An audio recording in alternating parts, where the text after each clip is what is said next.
마태복음 8장 28절에서 34절까지의 말씀을 우리가 함께 읽었습니다. 우리가 지난주에는 이제 예수님께서 그 풍랑이 치는 바다를 잠잠케 하시는 그 사건을 우리가 살펴보았습니다. 예수님께서는 폭풍우가 치는 바다를 잠잠케 하셨고 거기에서 두려움에 떠는 제자들을 구원하여 주셨습니다. 이를 통해서 주님께서는 자신이 예수님이 이 땅 위에 존재하는 모든 피조물의 창조주이며 다스리시는 왕이시다라는 사실을 나타내셨습니다. 모든 피조물이 이 땅 위에 존재하는 모든 것들이 모든 자연이 모든 만물이 주님의 말씀에 순종하고 주님의 것임을 나타내셨습니다.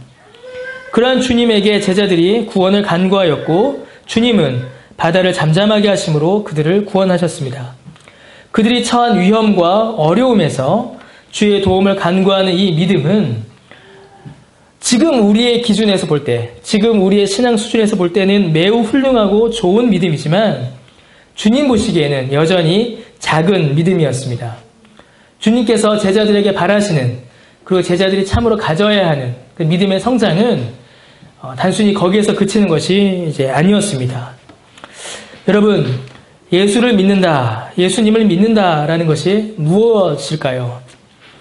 오늘날 많은 사람들이 훌륭한 믿음, 좋은 믿음을 가졌다 하며 풍랑에 두려워 떨며 육체의 안전을 간구하던 그 제자들의 믿음의 수준에 그치곤 합니다. 지난주에도 드린 말씀이지만 그 정도 수준의 믿음도 요즘에는 참으로 훌륭한 믿음이요, 좋은 믿음입니다.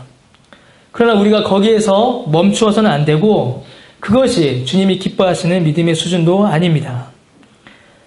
그 믿음은 주님 말씀대로 작은 믿음일 뿐이지 그것이 큰 믿음도 아니고 주님께서 기뻐하시는 믿음도 아니라는 것입니다. 제자들이 예수님의 기적을 경험하며 이가 누구이길래 이러한 일이 일어나는가 라고 질문합니다. 예수님이 도대체 누구이시길래 모든 피조물이 사람의 힘으로는 좌우할 수 없고 사람의 힘으로는 이겨내는 것이 불가능한 이 풍랑과 폭풍도 다스리시는가? 그 질문에 대한 답이 우리의 믿음을 결정할 것입니다. 여러분, 여러분에게 예수님은 어떤 분이십니까? 성경에서 우리에게 알려주는 그 예수님은 과연 누구이십니까? 오늘 본문에서는 주님께서 주님이 행하신 일을 통하여 주님이 어떤 분이신지 또 예수님을 믿는다라는 것이 무엇인지를 우리에게 알려줍니다. 오늘 본문에 보니까 예수님과 제자들이 이 잠잠해진 갈릴리 호수를 건너 가다라 지방에 도착하십니다. 그리고 그 지방에 도착하시자마자 귀신 들린 사람들 둘을 만나시고 그 둘로부터 귀신이 떠나가게 하시는 역사를 행하십니다. 즉 주님은 귀신마저도 그 말씀에 복종하는 분이십니다. 마치 사람이 감당할 수 없었던 그 풍랑이 주님의 말씀 앞에 잠잠해진 것 같이 사람이 감당할 수도, 사람이 파악할 수도, 사람이 그 실체를 이해할 수도 없는, 만져볼 수 없는 그 귀신도, 그 영적 세력도 주님의 말씀 앞에 순종합니다. 그 지난주와 오늘의 말씀을 이해하면 어떻게 될까요? 주님께서는 눈에 보이는 세계만이 아니라 눈에 보이지 않는 영적인 세계도 다스리시는 참된 왕이요 주인이시다라는 사실을 우리에게 드러내어 보여주십니다. 주님께서 호수를 건너시고 가다라 지방에 도착하자 귀신 들린 두 사람이 무덤 사이에서 나와 예수를 만납니다. 이 같은 사건을 기록한 마가복음과 누가복음에 보면은 한 사람이다라고 되어 있어요. 마태복음에 두 사람이고 마가복음과 누가복음에 한 사람인데 그게 어떤 차이를 가지는지는 다음에 우리가 기회가 있을 때 한번 다시 살펴보도록 하겠습니다. 이 귀신 들린 자, 우리 마태복음에서는 두 사람이다라고 되어 있는데 그들이 무덤 사이에서 나와 예수님을 만나게 됩니다. 그 사람들의 특징이 28절과 29절에 자세히 나타납니다. 28절, 29절에 보면 이들이 어떤 자들인가가 잘 나타나죠. 이 사람들은 귀신 들린 사람들입니다. 이게 이 사람들의 첫 번째 특징입니다. 귀신 들렸다라는 말은 여러분 넓게도 쓸 수 있고 좁게도 쓸 수 있습니다. 이 귀신 들렸다라는 말을 우리가 넓게 이해하게 되면 어떻게 이해할 수 있냐면 모든 죄를 일으키고 사람을 유혹하여 넘어뜨리는 존재가 사단입니다. 귀신은 그 사단이 부리는 악한 영적 존재이죠. 그래서 구원을 받지 못하고 여전히 죄 가운데 있는 사람들은 모두가 이 악한 영의 영향력 아래에 있다라고 볼 수 있습니다. 그냥 넓게 보면 그렇다라는 것이에요. 그래서 본문에 나타난 사람은 귀신에 들린 사람, 그렇게 좁게 볼 수 있는 동시에 이 사람들을 통하여서 죄의 억압 아래에 있는 사람들, 악한 영의 지배 아래에 있는 사람들, 영적으로 아직 구원받지 못한 사람들의 특징과 모습을 우리가 또한 살펴볼 수 있습니다. 그런 유비가 가능하다라는 것이죠. 좁게도 볼 수 있어요. 좁게 보면은 오늘 본문에 나타난 사람들입니다. 곧 귀신에 들려 고통받는 것입니다. 이 사람들이 어떤 사람인지 그 사람의 이름이 등장하지는 않습니다. 무명자죠. 그러나 그 사람이 누구인지, 누구의 아들인지, 누구의 아버지인지 정확히 알 수 없지만 악한 영이 이 사람의 영혼과 육체를 장악하여 이 사람에게 큰 고통을 안겨주고 있는 것을 우리가 알 수 있습니다. 아까도 말씀드린 것처럼 마가복음과 누가복음을 본문을 좀 더 보게 되면 이 사람이 정말로 많은 고통을 당하고 있는 것을 우리가 살펴볼 수 있습니다. 이 귀신 들린 사람에 대해서 마태복음에서는 몇 가지 특징을 좀 더 강조하여 설명합니다. 먼저 그들은 무덤 사이에서 살고 있는 자들입니다. 여러분, 무덤은 죽음의 장소이죠. 일반적으로 유대 율법으로 무덤, 시체가 있는 곳은 부정한 장소였습니다. 좋아하지 않죠. 이거는 이제 유대인들만이 아니라 모든 이방인들, 모든 문화권에 있는 사람들은 죽음, 공동묘지, 무덤을 그렇게 좋아하지 않았습니다. 특별히 유대율법에서는 이 무덤이 있는 곳, 이것은 죽음의 장소요, 부정한 장소로 일컬어집니다. 지금 예수님께서 이 귀신 들린 사람들을 만나는 이곳은 이제 가다라 지방이죠. 마가복음과 누가복음에서는 거라사라고 이렇게 되어 있습니다. 이 가다라 지방은 이방인들의 지역입니다. 이곳에 사는 사람들은 유대인들이 아니요 이방인들이에요. 거기에 더하여 이 본문을 보니까 이곳에는 돼지가 떼로 몰려다니고 있는 것을 알 수 있습니다. 돼지를 떼로 키운다라는 말은 뭘까요? 이 돼지를 가지고 자신들의 사업을 삼았다라는 것이겠죠. 돼지를 많이 길러서 팔아서 그들의 생계를 유지했다라는 것입니다. 여러분, 돼지는 율법을 보게 되면, 유대의 율법을 보게 되면 부정한 짐승입니다. 정결하지 않고 부정한 짐승이죠. 자, 이 사실을 다 모아보겠습니다. 이 귀신 들린 사람이 살아가는 이곳은 부정한 곳 중에 부정한 곳입니다. 이방인의 땅이요, 부정한 것이 산업이 되는 땅이며 무덤이 있고 귀신 들린 자가 돌아다니는 그런 곳입니다. 하나님 보시기에 합당한 것, 거룩한 것이 전혀 없는 땅입니다. 이방인들의 도시이니 그곳에서 하나님을 찾는 것이 전혀 없는 땅이며 생명이 아닌 죽음이 있는 곳에 살면서 늘 죽음과 함께하고 있고 성경에 부정한 것이라 여겨지는 돼지가 많은 땅이니 그 어디에도 거룩한 것, 하나님이 기뻐하시는 것을 찾아볼 수 없는 땅인 것입니다.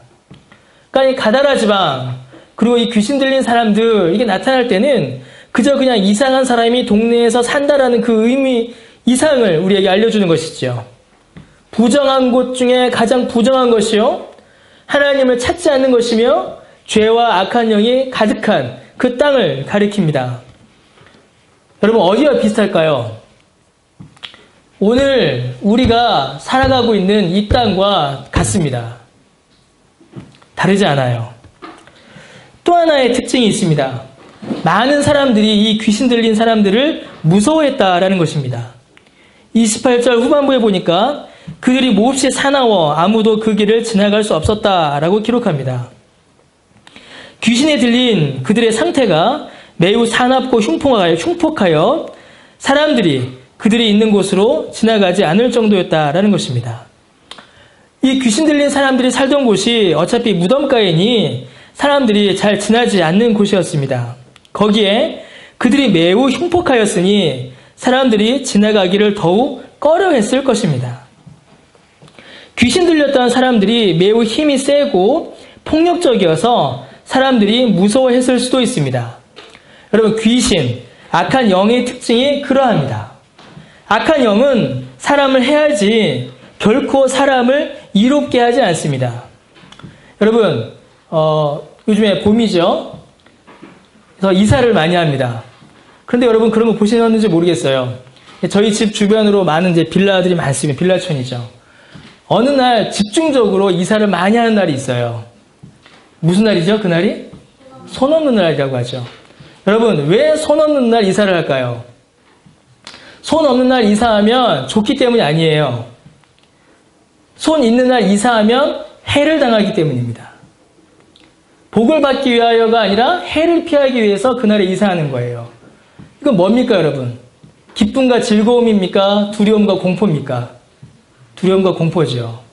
악한 영은 귀신은 사람을 해하고 사람에게 두려움을 줍니다. 그래서 귀신 들렸다라는 현상 자체가 주는 두려움이 있어요. 눈에 보이지 않는 악한 영적인 세력들, 우리의 힘으로 감당할 수 없는 존재에 대한 두려움이 우리에게 일어납니다. 그래서 어떻게 했습니까? 가다라 지방 사람들이. 그 사람들을 두려워하여 그곳을 지나가질 못하죠. 손 있는 날이든 손 없는 날이든 이사하면 어떻습니까? 그게 두려워서 이사하지 못하는 것과 같은 겁니다. 파도는 눈에 보이기라도 하고 방법을 찾아보기라도 했는데 이 귀신은 눈에 보이지도 않는 것이 정상적이었던 어떤 사람을 피폐하게 만들고 고통 속에 빠뜨리는 그 초월적이고 강력한 힘을 사람들이 본 것입니다. 이로 인해 사람들이 더욱 이 귀신 들린 사람들을 두려워했을 것입니다. 여러분, 두려움은 그저 마음의 두려움이 아니라 겉으로 드러나게 되고 그것이 겉으로 드러날 때에 급속하게 퍼져나게 됩니다. 악한 영들은 두려움으로 사람들에게 영향을 주고 그들을 다스리고 있었습니다. 그러니까 이 땅은 어떤 땅이에요? 가다라 지방은. 부정한 데다가 악한 영의 지배까지 받는 땅이죠. 미신으로 가득한 땅이요. 그 미신이 실제적인 두려움으로 사람들을 지배하는 땅이었습니다. 죄는 사람을 지배합니다. 그리고 그 지배는 사람들 사이로 급속하게 그리고 강력하게 퍼져갑니다. 본문에 있는 말씀처럼 그리고 아까 제가 이사에 대해 이야기 말씀드렸던 것처럼 두려움으로 사람을 지배하기도 합니다. 두려움으로 사람을 지배해서 해코지 당할 것 같고 괜히 손해볼 것 같고 안 하면 망할 것 같은 그 두려움으로 이 죄와 악한 영은 사람을 지배합니다. 그런데 죄는 두려움으로만 사람을 지배하는 것이 아니라 쾌락과 즐거움으로 사람을 다스리기도 합니다. 뒤에 나타날 것이에요. 여러분, 예배하자는 말보다 예배하지 말자, 놀러가자라는 말이 훨씬 더 사람들에게 강한 영향을 줍니다. 교회 가야지라는 말보다 등산 가야지라는 말이 훨씬 사람들에게 매력 있는 말이에요. 두려움으로 우리의 신앙을 억누를 때가 있고 쾌락과 즐거움으로 우리의 신앙을 미혹할 때가 있다는 겁니다. 그래서 여러분, 이 8장 앞부분에 나온 나병 환자 있었죠? 그 사람은 아웃사이드였습니다. 유대 사회에서 아웃사이드였어요. 그런데 이 가다라 지방 통째로 그리고 이 귀신 들린 사람 모두는 율법에 있어서 하나님의 은혜에 있어서 아웃사이더 중에서도 아웃사이더인 겁니다. 이방인의 땅에서 이방인이고 부정한 것들과 함께 살고 죽음에 취하여 살고 악한 영에 사로잡혀 있으니 이 이상 고통스럽고 괴로울 수 없는 겁니다. 여러분 29절을 이어서 보니까 또 다른 특징이 등장하게 돼요. 이 악한 영들은 예수님을 보자마자 하나님의 아들이여 라고 외칩니다. 이 하나님의 아들이라는 말은 예수님이 하나님이시다라는 사실을 말하는 것입니다. 바로 앞부분에서 제자들은 이가 누구시길래 라고 의문을 가졌었죠. 제자들은 아직도 예수님이 하나님의 아들이시요 하나님이시다라는 사실을 온전히 깨닫지 못하고 있었습니다. 근데 이 귀신들은 이 진리를 알고 있었습니다. 이 귀신은 영적인 존재예요. 사람들이 알지 못하는 것, 또 행하지 못하는 것을 행하는 존재이기에 어쩌면 이 귀신이 예수님이 하나님이시다라는 사실을 아는 것은 당연한 일이기도 합니다. 그러니까 아주 모순된 상태이죠. 귀신들은 예수님이 하나님이시다는 사실을 알지만 그 귀신에 들려있는 사람은 어떻게 돼 있어요? 고통과 괴로움에 빠져있는 상태인 것입니다.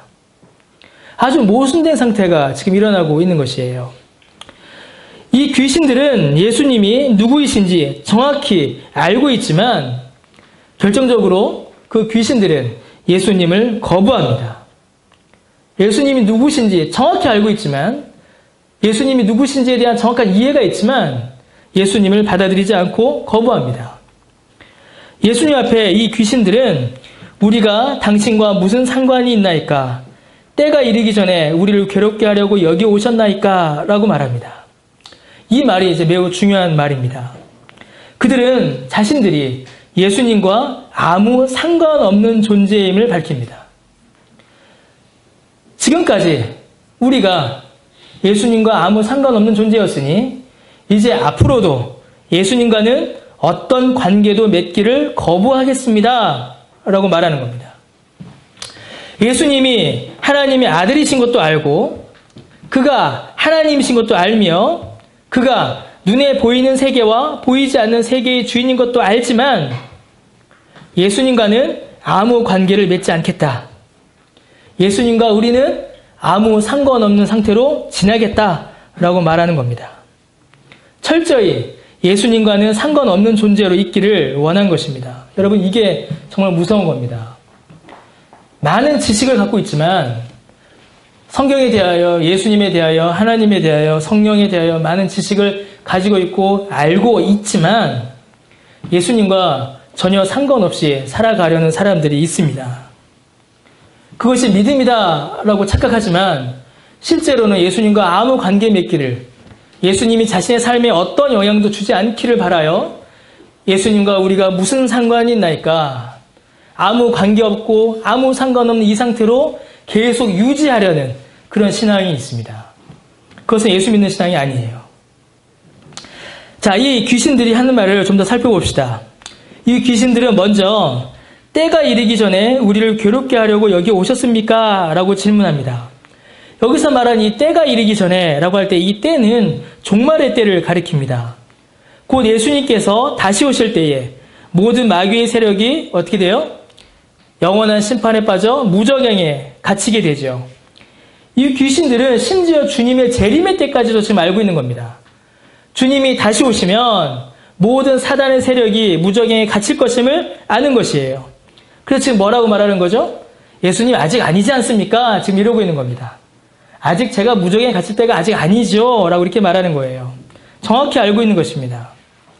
자, 그런데 그들은 이어서 또 뭐라고 말하냐면 우리를 괴롭게 하려고 여기에 오셨습니까? 라고 질문합니다.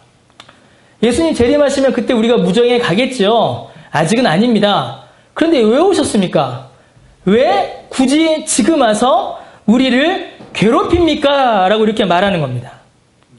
예수님께서 지금 여기에 오신 일이 이 귀신들, 이 자신들, 이 악한 영들을 괴롭히는 일이요, 고통스럽게 하는 일이요, 피하고 싶은 일이라는 말입니다. 여러분, 지금 이 귀신들이 말하는 여기는 어디일까요? 여기. 지리적으로는 어디예요? 가다라 지방입니다. 그런데 정말로 지금 이 귀신들이 예수님을 만나고 있는 여기는 어떤 곳입니까? 여러분, 부정한 곳입니다. 하나님을 찾는 것이 전혀 없는 이방인의 땅입니다. 무덤들이 널려있는 죽음의 땅이에요. 하나님의 말씀에 순종하기는커녕 그 말씀과는 전혀 상관없이 살아가는 부정한 돼지로 그들의 생계를 이어가는 그 돼지떼가 몰려다니는 바로 그 땅이 여기입니다. 하나님을 대적하고 거부하는 그 귀신들이, 악한 영들이 점령한 땅이며 그 위력에 사람들이 억눌려서 두려움과 공포에 떨며 살아가고 있는 바로 그 땅이 여기입니다. 죄와 부정함이 가득한 땅이며 하나님의 생명과 위로가 없는 땅이며 오직 눈에 보이지 않는 영적 존재에 대한 두려움과 공포로 억눌러 살아가야 하는 바로 그 땅입니다. 그럼 여기는 무슨 땅이에요? 죄가 지배하는 땅이요? 사단의 땅입니다. 하나님을 찾지 않는 땅이요? 거룩을 추구하지 않는 땅이며 죄와 악한 영에 사로잡혀 그 안에서 부정함을 즐기며 살아가는 땅입니다. 부정한 땅이에요. 여기에 그곳에 예수님이 오신 것입니다. 그곳에 예수님이 오시자 귀신들이 괴로워하였습니다. 왜 그럴까요, 여러분? 예수님의 오심은 그 땅을 지배하던 죄의 세력, 악한 세력들에게는 괴롭고 고통스러운 일입니다. 왜요? 우리 주님은 모든 죄의 세력을 멸하시며 죄의 가운데 고통받고 있는 자들을 해방하시기 위하여 이 땅에 오셨기 때문입니다. 창세기 3장 15절에 뭐라고 말씀하세요? 여자의 후손은 내 머리를 어떻게 할 것이다? 상하게 할 것이다. 창세기 3장 15절의 말씀과 같이 모든 죄의 세력을, 모든 악한 영의 세력을, 모든 죄의 압제를 끊어버리고 무너뜨리고 이 땅 가운데서 회파하실 그분이 예수님이시기 때문에 그렇습니다. 죄에 억눌려 하나님을 찾지 못하고 부정한 가운데에 죽음 가운데 있는 자들에게 오사 그들을 위해 자신의 피로 모든 죄값을 치르시고 죄 가운데 부정한 가운데 억눌려 있는 자들을 하나님과 다시 화목하게 하시기 위하여 그가 오셨기 때문입니다. 그러니 악한 영이, 죄의 세력이 좋아할 리가 없죠. 기뻐할 리가 없습니다. 여러분, 죄의 시간에, 죄의 장소에, 그리고 죄의 사람들에게 주님의 오심은 결코 편하고 즐겁고 반가운 일이 아닙니다. 죄의 세력은 주님이 오시는 일을 결코 기뻐하지 않습니다. 세상은 예수님이 오셨다는 사실을 별로 기뻐하지 않습니다. 왜요? 그들의 힘과 그들의 세력과 그들의 영향력을 무너뜨리기 때문입니다. 세상과 죄는 예수님의 오심을 기뻐하지도 즐거워하지도 않습니다. 여러분, 더욱 놀라운 것은 무엇인지 아십니까? 더욱 놀라운 것은 그 죄의 억눌림 가운데 살고 있는 자들 역시 주님 오심을 기뻐하지 않는다는 것입니다. 모세가 이스라엘 백성들을 출애굽시켰을 때에 그 출애굽을 가장 싫어했던 자들이 누굽니까? 바로가 아니에요. 이스라엘 백성들이었습니다. 다시 애굽에 가서 종살이하면 좋겠다라고 말했던 자들이 누구예요? 그 출애굽의 은혜를 받았던 자들입니다. 애굽에 가면 떡도 있고 고기도 있고 물도 있고 야채도 많다, 돌아가고 싶다라고 말한 자들이 누굽니까? 이스라엘 백성들이에요. 여러분, 죄의 세력만이 예수님의 오심을 싫어하는 것이 아니라 죄에 억눌려 실제로는 고통을 당하고 있는 자들도 예수님의 오심을 싫어합니다. 주님이 오시자 귀신들이 주님께 부탁하죠. 우리를 멸하지 마시고 우리를 저 돼지떼에게로 들어가게 해달라라고 청합니다. 주님께서는, 여러분, 이 본문이 참 재밌는데 제자들과는 이런 얘기 저런 얘기를 많이 하시지만 이 악한 영, 귀신들과는 예수님께서 별 말씀을 하지 않으세요. 가만히 계십니다. 혼자 떠드는 거죠, 귀신이. 그래서 예수님께서 딱 한마디 하십니다. 가라. 그 한마디 하시니 이 악한 영들이 돼지떼에게 들어가고 돼지떼는 물에 빠져 다 몰사합니다. 여러분, 이 돼지들이 죽었다고 해서 이 악한 귀신들의 존재도 같이 죽었다라고 볼 수는 없습니다. 영적 존재이기 때문에 그렇죠.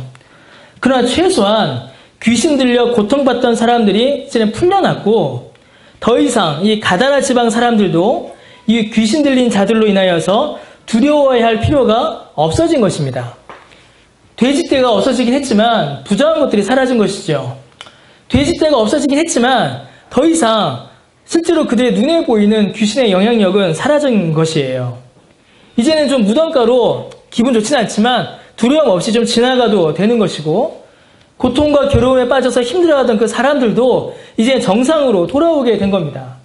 누가복음에 보면 이들이 전도하러 다니고 막 그래요. 얼마나 좋은 일이라는 겁니까? 기쁜 일이 일어난 것이죠.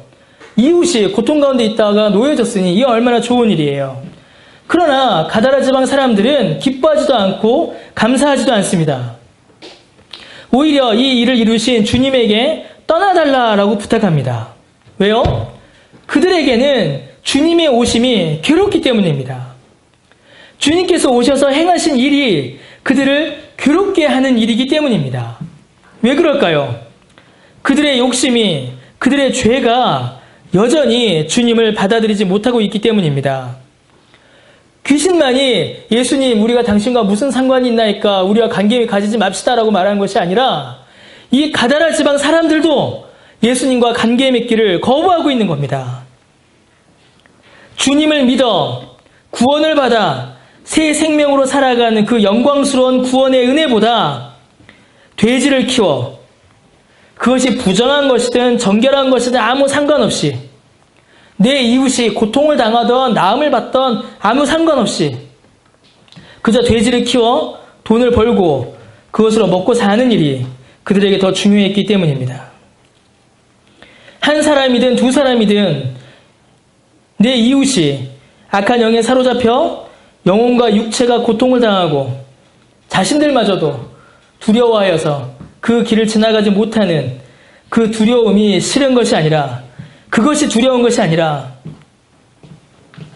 예수님으로 말미암아 자신들의 수익이 줄어들고 예수님으로 말미암아 사업의 손해를 보고 예수님으로 말미암아 자기들의 피해를 겪는 것이 더 두려웠던 것입니다.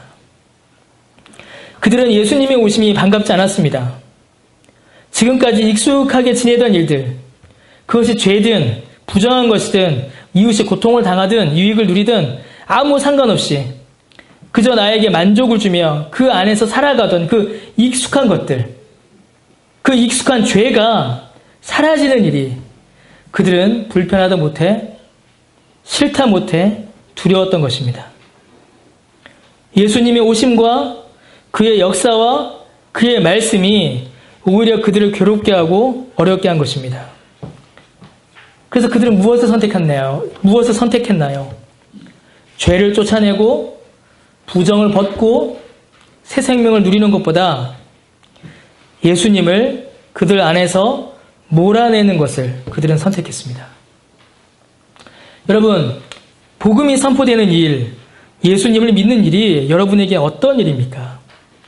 예수님이 눈에 보이는 세계와 눈에 보이지 않는 세계 모두의 왕이시며 그 모든 일들이 그분의 뜻 가운데 이루어진다는 사실을 아는 일이 여러분에게 기쁜 소식입니까? 아니면 귀찮고 답답한 소식입니까? 여러분, 복음은 불편한 것입니다. 복음은 힘든 일이에요. 예수를 믿는다라는 것은 여러분 불편한 일입니다. 교회에 나오시면 인생이 행복해집니다. 예수를 믿으면 인생의 모든 슬픔과 걱정이 사라지고 우리는 완전한 행복을 누릴 수 있습니다. 라고 말할 수 없습니다. 그렇게 말할 수가 없어요. 여러분, 예수 믿는다라는 것은 불편한 일입니다. 마냥 기쁘고 즐거운 일이 아니에요. 그냥 즐겁다, 기쁘다, 웃음이 끊이지 않는다. 그런 게 예수 믿는 일, 복음을 받아들이는 일이 아닙니다. 왜냐하면 주님께서 우리의 죄를 물리치시기 때문입니다. 이게 왜 문제가 될까요? 우리가 죄에 익숙한 사람들입니다. 우리는 죄에 젖은 사람들이요, 죄가 익숙한 사람들이고 그 죄로 함께 살던 사람들입니다. 죄에 익숙한 사람들에게 예수 믿는 일은 상당히 괴롭고 불편한 일입니다. 쉽지 않은 일이에요. 내가 주인 되는 삶을 더 이상 살 수 없습니다. 내가 내 마음대로 살아갈 수 없습니다. 믿지 못하고 이해되지 않는 이야기들을 믿어야 합니다. 지금까지 아무렇지도 않게 지냈던 일들이 이제는 하면 안 되는 일이 되고 말아요. 지금까지는 하지 않아도 아무 문제가 없던 일들이 이제는 해야 할 일들이 된다는 겁니다. 이전에는 칭찬받고 사람들에게 인기를 얻었던 일들이 이제는 미운 일이 돼버리고 듣지 않아도 되는 잔소리들을 이제는 들어야 되는 일이 우리 가운데 나타나는 겁니다. 여러분, 우리의 믿음은 우리에게 익숙한 죄를 버리고 우리에게 어색한 거룩을 입어야 하는 일입니다. 쉽지 않아요. 어렵습니다. 복음은 우리가 죄인임을 깨닫게 해줍니다. 그리고 우리가 그 죄를 주 앞에 회개하게 합니다. 여러분, 우리의 신앙생활의 목표가 무엇일까요? 그 목적이 무엇입니까? 왜 우리가 예배를 드리고 성경 공부를 하고 소모임을 할까요? 교회 성장을 위해서일까요? 아닙니다. 이제는 죄로 돌아가지 않기 위해서 이런 일들을 하는 것이에요. 죄가 아닌 거룩을, 세상이 아닌 하나님의 나라를, 육체의 쾌락이 아닌 경건을 추구하여 더욱 거룩한 삶을 살아가기 위해서, 예수님을 닮아가기 위해서 신앙생활에 여러 가지 의무와 활동들이 주어지는 겁니다. 그런데 우리는 그게 익숙하지가 않은 사람들이에요. 우리는 오히려 죄에 익숙한 사람들입니다. 주님께서 미워하시고 쫓아내시는 바로 그 죄가 우리에게 익숙한 것들입니다. 여러분, 죄의 치명적인 특징이 있습니다. 죄는 너무나도 매력적이에요. 그런데 여러분, 죄는 어떤 식으로든 우리의 영혼과 육체를 해롭게 합니다. 그것이 크던 작던 상관없이 아무리 작은 죄라도 우리의 육체를 해롭게 합니다. 여러분, 술 취함은 분명히 죄입니다. 성경에도 술 취하지 말라라고 되어 있죠. 술에 취하면 어떻게 되죠? 최소한 다음날 속이 쓰리죠. 육체를 해하는 겁니다. 육체를 해하는 거예요. 아무리 작은 죄라도 우리의 영혼과 육체를 해롭게 합니다. 큰 죄일수록 우리의 영혼과 육체를 더 해롭게 하겠죠. 그런데 우리는 그것을 알면서도 죄를 떠나지 못합니다. 오히려 그 죄가 나를 떠날까봐 더 두려워합니다. 그만큼 죄가 주는 쾌락과 만족이 크고 죄가 주는 두려움과 공포가 큽니다. 그 죄악이 나를 괴롭게 하고 나를 망치고 나를 해하는 것이 너무나도 분명함에도 불구하고 그 죄가 나를 떠날까봐, 더 이상 내게 그 죄를 지을 기회들이 사라질까봐 우리는 두려워합니다. 술친구들이 나를 떠날까봐 두려워하고 나를 죄로 인도하던 친구들이 오히려 나를 멀리할까봐 두려워합니다. 하나님으로부터 더욱 나를 멀어지게 하고 음행과 경건하지 않음으로 나를 이끌어가는 그 사람들이 나를 떠날까봐 우리는 두려워합니다. 지금까지 익숙하게 즐겨왔던 그 죄가 이제 나에게 오지 않을까봐 우리는 두려워합니다. 가다라 지방의 사람들과 똑같습니다. 여러분, 예수님은 누구이십니까? 예수님께서 사람들에게 떡을 주시고 생선을 주시고 병을 고쳐주실 때에는 여러분 어땠죠? 사람들이 구름처럼 예수님께 몰려들었습니다. 사람들이 예수님께 몰려들었어요. 자, 예수 믿으면 떡을 준대. 예수 믿으면 생선을 준대. 예수 믿으면 병을 고쳐준대. 그때는 사람들이 몰려들었습니다. 그러나 여러분, 예수님이 왕이시다라는 사실, 그가 왕이시기에 우리가 그분의 말씀에 순종해야 되는 사실이 드러날 때에, 예수님께서 죄를 멸하시고 의를 이루시는 구원자라는 사실이 드러날 때에, 예수님이 하나님의 아들이요 하나님이시다라는 사실이 드러날 때에 사람들은 예수님을 꺼려하고 예수님을 밀어냈습니다. 이게 우리의 모습이었고 지금 우리의 모습인지도 모릅니다. 여러분이 예수님을 어떻게 대하십니까? 어떤 선을 여러분 정해놓지는 않으십니까? 자, 예수님 여기까지는 오셔도 됩니다. 그러나 그 이상은 들어오지 마십시오 라고 예수님과 나 사이에 어떤 선을 그어놓고 있지는 않으세요? 제게 필요한 것을 주시는 공급자로서 내게 떡도 주고 생선도 주고 내 육체도 치료해 주시는 그 공급자로서의 예수님은 내가 받아들이고 사랑하지만 내가 즐기고 누리는 내 생활을 방해하시는 분, 내 인생의 왕이 되셔서 그 말씀에 내가 순종해야 되고 내가 지금까지 익숙하게 즐겼던 것들을 이제 끊으라고 말씀하시는 그 선은 주님께 드리지 못하고 있지 않습니까? 예수 믿어 좋은 것까지는 하겠지만 예수 믿어 불편한 거는 내가 하지 못하겠습니다 라고 그 선을 그어놓고 있지는 않으세요? 예수 믿어서 복을 받는 것까지는 내가 좋지만 예수 믿어서 내 삶의 죄를 버리는 일까지는 받아들이지 못하겠습니다 라고 선을 그어놓지 않습니까? 내가 예수를 믿으니 교회 다니니 신앙생활의 기준은 내가 채우겠습니다. 여기까지. 그러나 예수님을 내 왕으로 모셔서 예수께 내 모든 것을 드리고 그분의 말씀에 내가 순종하는 것까지는 내가 받아들이지 않겠습니다. 선을 그어놓지 않습니까? 교회 왔고 헌금했으면 됐지 그 이상 내게 뭘 바라십니까? 라고 선을 그어놓지는 않으세요? 가다라 지방 사람들과 다를 게 하나도 없죠. 여러분, 예수님은 우리의 전부를 원하십니다. 저의 전부, 여러분의 전부를 원하십니다. 왜 그럴까요? 그분이 자신의 전부를 당신을 위해 주셨기 때문입니다. 여러분, 죄는 우리의 일부의 문제가 아닙니다. 우리의 전부의 문제예요. 그저 우리 몸에서 머리 기르면 머리 잘라내고 손톱 기르면 손톱 깎아내듯이 그렇게 잘라낼 수 있는 게 죄의 문제가 아닙니다.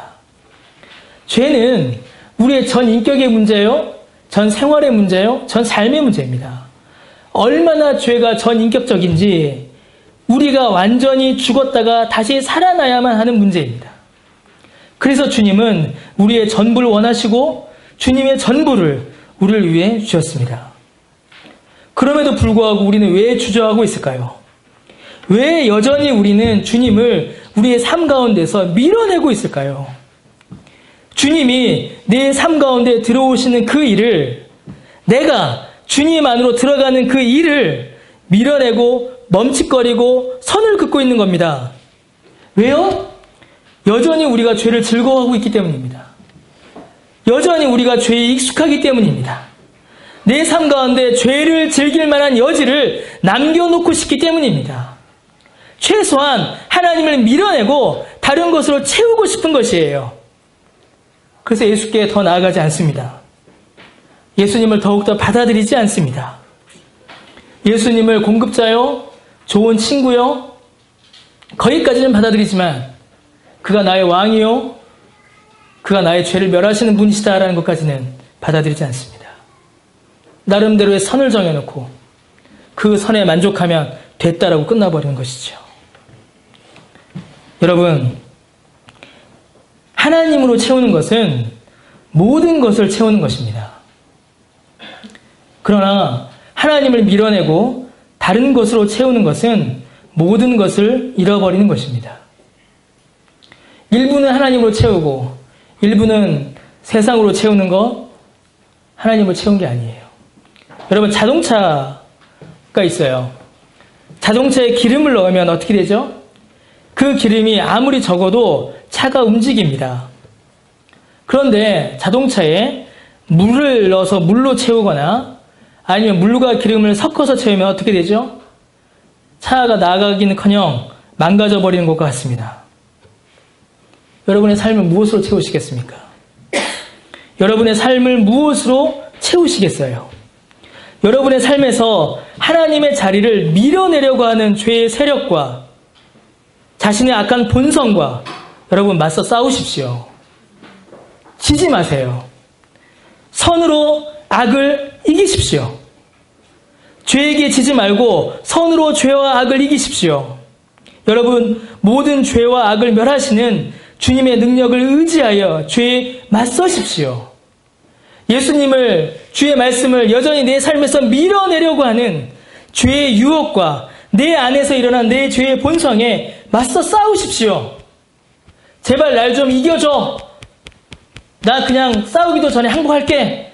무너지지 마시고 스스로 항복하지 마시고 싸우십시오. 성령의 능력을 구하시고 말씀을 의지하여 여러분의 삶을 하나님의 능력으로 예수 그리스도로 채우십시오. 악한 영의 유혹에, 죄의 유혹에, 죄의 본성에 맞서 싸우십시오. 그 싸움의 능력을 주님께서 우리에게 주셨습니다. 힘없이 그저 끌려가는 것이 아니라, 힘없이 그저 두려움과 공포에 무너져 있는 것이 아니라 거기에 맞서 싸우라고 주님께서 우리에게 힘과 능력을 주셨습니다. 여러분, 때로는 부담과 불편함과 피곤함으로 우리에게 다가올 수 있습니다. 굳이 죄 때문이 아니더라도 육체의 연약함으로 우리에게 이런 일들이 일어날 때가 있습니다. 육체가 연약하고 몸이 피곤하여 지치는데 그런 일도 일어날 수가 있어요. 그러나 여러분, 그때에도 육체의 욕심에 굴하지 마십시오. 내 육체는 내 것이 아니요 주님의 것입니다. 하나님께 새 힘을 간구하십시오. 주께서 주시는 힘과 위로는 우리의 영혼만이 아니라 우리의 육체도 새롭게 하십니다. 이를 믿고 은혜를 구하시며 싸우십시오. 기도하십시오. 왜 주께 우리의 육체에 힘을 더하여 달라고 기도하지 않습니까? 내 육체에 힘을 더하여 주셔서 하나님 앞에 더욱더 예배할 수 있는 그 힘과 능력을 달라고 기도하십시오. 가다라 지방 사람들처럼 다시 죄에 굴복하여 악한 영과 죄의 통치로 다시 들어가지 마십시오. 지금까지 익숙했던 금요일 밤과 토요일 밤의 죄를 이제 하나님 앞에 내어놓으십시오.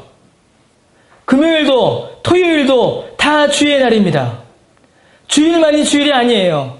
매일매일이 주의 날입니다. 여러분, 이번 주간이 이제 고난주간이다 라고 하죠. 그러나 우리 교회는 고난주간 이런 얘기를 제가 하지 않습니다. 여러분, 고난주간이 이번 주만이 고난주간이 아니에요. 이번 주 금요일만이 고난금요일, 성금요일이 아닙니다. 매주 금요일이 주님의 고난을 묵상해야 되는 날입니다. 주일만이 예배 드리는 주일이 아니라 매일매일이 주 앞에 드리는 예배의 날이요 주의 날입니다. 우리의 전부를 드려야 하는 것이에요. 우리의 시간도, 우리의 육체도, 우리의 삶도 다 주의 것입니다. 매일이 다 주의 것입니다. 근데 우리가 그것을 자꾸 놓쳐요. 자꾸 잃어버립니다. 익숙한 죄를 더욱더 좋아하고 익숙한 죄를 더욱더 쫓아가고 익숙한 쉼을 더욱더 사랑하죠.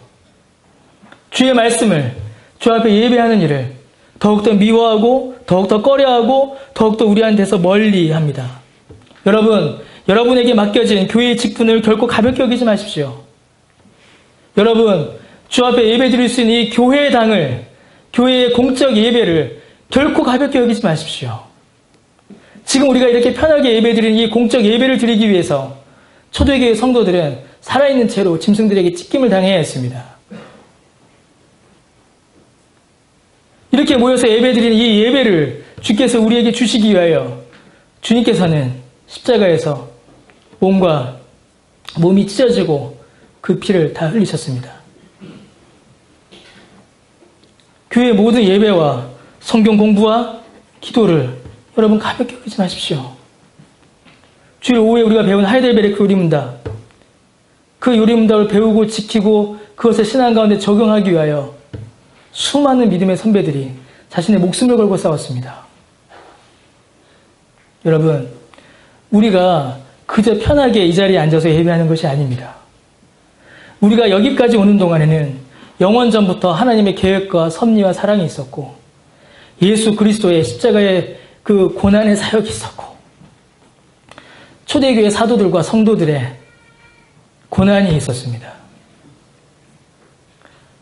여러분, 우리가 얼마나 가볍게 여깁니까? 우리가 얼마나 우리의 믿음을, 우리의 예배를, 우리의 신앙을 가볍게 여깁니까? 우리가 어디에 더 열을 내나요? 여러분의 힘과 에너지가 어디에 더 많이 쏟아지고 있습니까? 익숙한 죄입니까? 아니면 하나님을 찾는 예배요? 하나님입니까? 여러분, 주님의 나라는 주님의 능력으로 나타났고 우리 가운데 임하였습니다. 그의 십자가 사역이 우리에게 주신 구원의 놀라운 은혜는 우리로 하여금 예수님을 알게 하셨고 믿게 하셨습니다. 성령께서 은혜를 주셔서 우리의 마음과 생각을 새롭게 해주시기를 바랍니다. 여러분, 정말로 버려야 할 것이 무엇이며 정말로 믿음으로 받아들여야 하는 것이 무엇인가를 우리 안에 깨닫게 해주시기를 바랍니다. 그리하여 주께서 은혜 주셔서 우리의 마음을 정해야 할 것이 있다면 그것이 무엇인지 깨닫고 마음을 정하게 해주시기를 바랍니다. 주께서 우리의 마음에, 우리의 육체에 힘을 주셔서 우리의 마음을 결단하고 우리의 삶을 주님의 은혜로 채워나가는 저와 여러분 되시기를 간절히 바랍니다. 여러분, 힘을 내십시오. 어디에다 힘을 내야 될까요? 죄와 싸우기에 힘을 내십시오. 불경건과 싸우기에 힘을 내십시오. 주의 은혜를 사모하기에 힘을 내시고 경건을 이루기를 힘을 내십시오. 주 앞에 예배하기를 힘을 내시고 주를 찾기에 힘을 내십시오. 그 힘 우리에게 주시겠다라고 하나님께서 약속하셨습니다. 기도하면 됩니다. 왜? 기도하면 됩니다. 기도하십시오. 주의 은혜를 구하세요. 그 은혜로 말미암아 우리가 주의 안에서 가다나 지방 사람들처럼 멀리하는 것이 아니라 오히려 주의 말씀 안으로 더욱 나아가는 저 여러분 되시기를 바랍니다. 기도하겠습니다.